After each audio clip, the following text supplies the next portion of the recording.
13 अगस्त 2024। एक 16 साल की बच्ची की प्राइवेसी के लिए हम बच्ची का नाम टीना रख रहे हैं।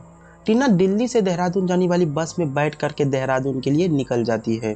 जब बस देहरादून पहुंच जाती है और बस स्टैंड में रुक जाती है तो सभी लोग धीरे धीरे बस से उतर जाते हैं, लेकिन टीना बस में ही बैठी रहती है। तो जब बस का ड्राइवर टीना को बस में अकेले देखता है तो उसके अंदर का हैवानियत जग जाता है, और वो हैवानियत कुछ इस तरह से जग जाती है। जो बच्ची वहां पे बैठी हुई है वो उसकी बेटी की उम्र की है। सिर्फ टीना 16 साल की थी और उस बस ड्राइवर ने टीना के साथ रेप करता है। जब बस ड्राइवर ने टीना के साथ रेप किया और इसकी बात बस के कंडक्टर को पता चली तो उसने भी उस बच्ची का रेप किया। और जब इसी तरीका से जब कैश काउंटर में बैठे हुए आदमी को इस बात की पता चलती है तो वो भी उस बच्ची के साथ सेम ऐसा करता है, रेप करता है और उसे टॉर्चर करता है। और फिर एक बस वाले को पता चलती है, बस के ड्राइवर और कंडक्टर ने मिल करके उस बच्ची का रेप करता है। टोटल 5 लोगों ने मिल करके उस 16 साल की बच्ची का गैंग रेप करता है। और हैरान कर देने वाली बात यह थी कि वो पांचों के पांचों लोग उस बच्ची के फादर के उम्र के लोग थे। उन दरिंदों को जरा सा इसका एहसास नहीं हुआ कि ये उसकी बेटी की उम्र की है। तभी ना लोग कहता है कि जब इंसान के मन में हैवानियत उतर जाती है तो वो अपनी सीमा को भूल जाता है, वो कुछ भी कर देता है।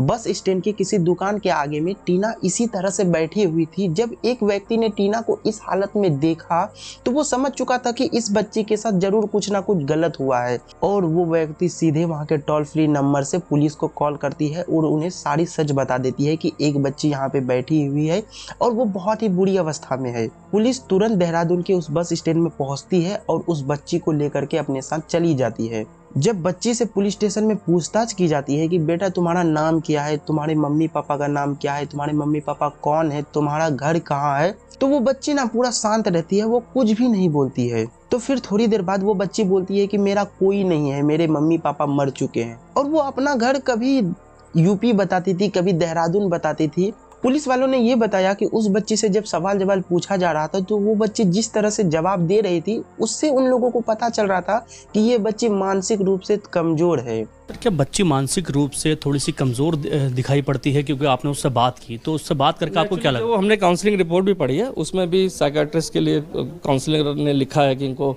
साइकोलॉजिस्ट को दिखाया जाए, साइकेट्रिस्ट को दिखाया जाए। तो नेचुरल बात है, जो काउंसलिंग करते हैं बच्चों की वो ज़्यादा एक्सपर्ट होते हैं, तो उनको कहीं ना कहीं लगा होगा कि मानसिक रूप से इतनी स्ट्रांग नहीं है, तो इसलिए इस बात को लिखा होगा।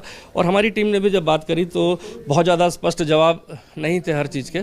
जैसे बताया गया कि फादर मदर मर चुके हैं बहुत पहले, जबकि वो जीवित हैं, और पटियाला कभी बताया गया, कभी कहीं अन्य शहर बताया गया। तो मुझे लगता है कि किन परिस्थितियों में बताया गया, पहली चीज़ तो ये भी है। और सेकंड चीज़ ये है कि किसी की मानसिक स्थिति का क्या लेवल है, ये तो एक डॉक्टर ज़्यादा बेहतर या काउंसलर ज़्यादा बेहतर बता पाता है, लेकिन काउंसलर की रिपोर्ट में इस चीज़ का हल्का सा मेंशन है। और बाकी बात जो मेडिकल एग्जामिनेशन और सारी चीज़ों।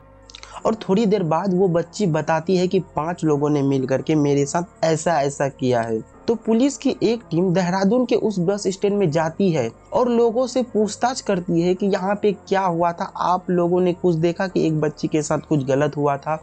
और साथ ही उन लोगों ने वहाँ के सीसीटीवी फुटेज को चेक किया तो एक फुटेज में दिखाई देती है कि वो बच्ची बस से उतर रही थी।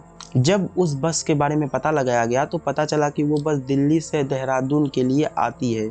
और साथ ही पुलिस की दूसरी टीम ने मिलकर के उस बच्ची का फैमिली के बारे में पता लगाया, जो कि उसकी फैमिली जिंदा है, उसकी मम्मी पापा जिंदा है और उसके मम्मी पापा उत्तर प्रदेश के मुरादाबाद जिला से बिलोंग करते हैं। और पुलिस के द्वारा उनके मम्मी पापा को बुला लिया जाता है।